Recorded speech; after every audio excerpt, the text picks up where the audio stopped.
प्यार मोहब्बत का एक अनोखा रिश्ता होता है। ये इस कहानी में साफ देखा जा सकता है। दुल्हन शादी तो किसी और से कर रही थी, लेकिन उसे प्यार अपने पति के भाई से था। दुल्हन ने शादी वाले दिन देवर कर ही 7 रिश्ते बनाए। जानते हैं पूरी कहानी। हेलो दोस्तों, आज मैं आपको अपनी कहानी सुनाने जा रही हूँ। मेरा नाम रुचिका है। मैं 22 साल की खूबसूरत और जवान लड़की हूँ। मैं हमेशा उन लड़कियों में से एक रही हूँ जिसने शादी की पहली रात पर अपने पति के साथ अंतरंग होने पर ही विश्वास किया है। मैंने हमेशा न केवल खुद को अपने जीवन साथी के लिए बचाए रखा, बल्कि मैं किसी के साथ रिश्ते भी नहीं रखी। शायद ऐसा इसलिए क्योंकि अपने आप को उस व्यक्ति को सौंपने का मजा कुछ अलग ही होता है, जिसका आप लंबे समय से इंतजार कर रहे हो। मेरे साथ भी कुछ ऐसा ही था। हालांकि मैं उन लोगों को बिल्कुल भी गलत नहीं मानती थी जो शादी से पहले अपने प्रेमी के साथ रिश्ता रखना पसंद करते हैं, लेकिन मैं रिश्ता केवल अपने पति के साथ ही महसूस करना चाहती थी। लेकिन मेरी यह सोच तब बदल गई जब मुझे अपने पति से ज्यादा उनके चचेरे भाई की तरफ शारीरिक रूप से अधिक आकर्षण महसूस हुआ। दरअसल घर में मेरी शादी की बात चलने लगी थी।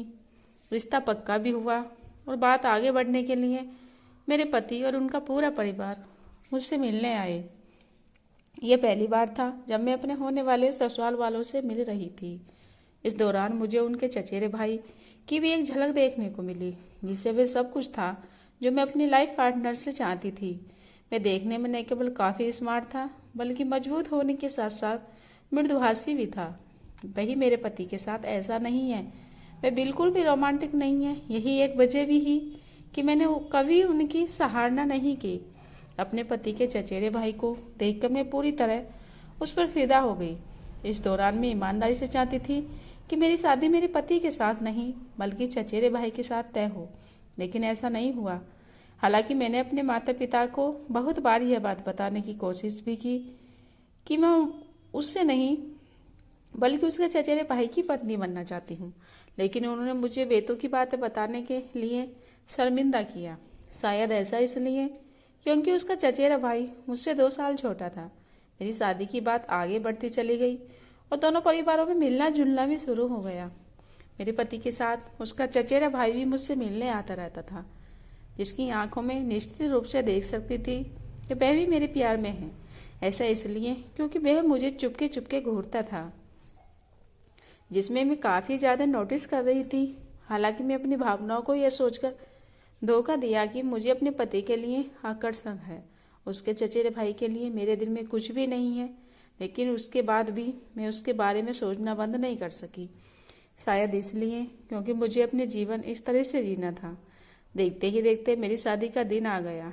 मेरे पति मुझसे शादी करने के लिए बहुत उत्सुक थे, लेकिन मैं एक बार अपनी भावनाओं को लेकर उनसे संपर्क करने के बारे में सोचा। तभी मेरे माता पिता ने मुझे चेतावनी देते हुए कहा कि मेरे पति एक गर्म दिमाग वाला व्यक्ति है। अगर मैंने उसके चचेरे भाई को लेकर कोई बात की तो यह मामला पूरी तरह खराब हो जाएगा। मुझे भी शादी का उत्साह था, लेकिन उस आदमी के साथ नहीं, बल्कि उसके भाई के साथ। हालांकि मुझे उसका चचेरा भाई कितना भी अच्छा क्यों न लगे, मुझे यह सब पीछे छोड़ना ही था। शादी वाले दिन दुल्हन के रूप में तैयार होने के बाद मुझे कुछ पल अपने साथ अकेले बिताने थे, जिसके लिए मैं सभी को बाहर भेज दिया था। ऐसा इसलिए भी क्योंकि मैं इस रिश्ते से खुश नहीं थी। मुझे पता था मेरे लिए यह सब कितना कठिन होने वाला है। तभी मेरे पति का चचेरा भाई मेरे कमरे में आ गया। मैं मुझे बहुत जोश के साथ देखता रहा। तभी उसने मुझे याद दिलाया कि उसे मेरे कमरे में नहीं होना चाहिए, लेकिन इसके बाद भी हम दोनों एक दूसरे को देखते रहे। तभी हमने बातें की। मुझे अपने मेकअप की परवाह नहीं थी, क्योंकि मैं उसके प्यार में पागल थी। हम दोनों न केवल एक दूसरे के साथ रिश्ते बनाए, बल्कि उसके हाथ मेरे पूरे बदन पर रहे। मैं खुशी की वजह से मरी जा रही थी। मैंने उसकी तरफ देखा, वह हैरान लग रहा था, लेकिन इसके बाद भी उसने मुझसे बहुत प्यार किया। मुझे उसके हर पल से प्यार हो रहा था। हैरानी की बात यह है कि मैं खुद को बिल्कुल भी दोषी महसूस नहीं कर रही थी। ऐसा इसलिए क्योंकि मुझे पता था कि हम दोनों कभी भी इस बारे में किसी से बात नहीं करेंगे। शादी के बाद मैं केवल अपने पति के प्रति समर्पित रहूंगी। मैं उन चंद लम्हों को कभी नहीं भूल सकती। मुझे उसके लिए भावनाएं थी। मैं उन पलों की तुलना किसी भी चीज से नहीं कर सकती थी। मुझे पता था कि मैं अपने पति के साथ बहुत गलत कर रही थी, लेकिन इसके बाद भी मुझे अपने देवर के साथ रिश्ते बनाने में कोई पछतावा नहीं है। दोस्तों, उम्मीद करती हूँ कहानी आप लोगों को पसंद आई, तो प्लीज़ वीडियो को लाइक शेयर कीजिए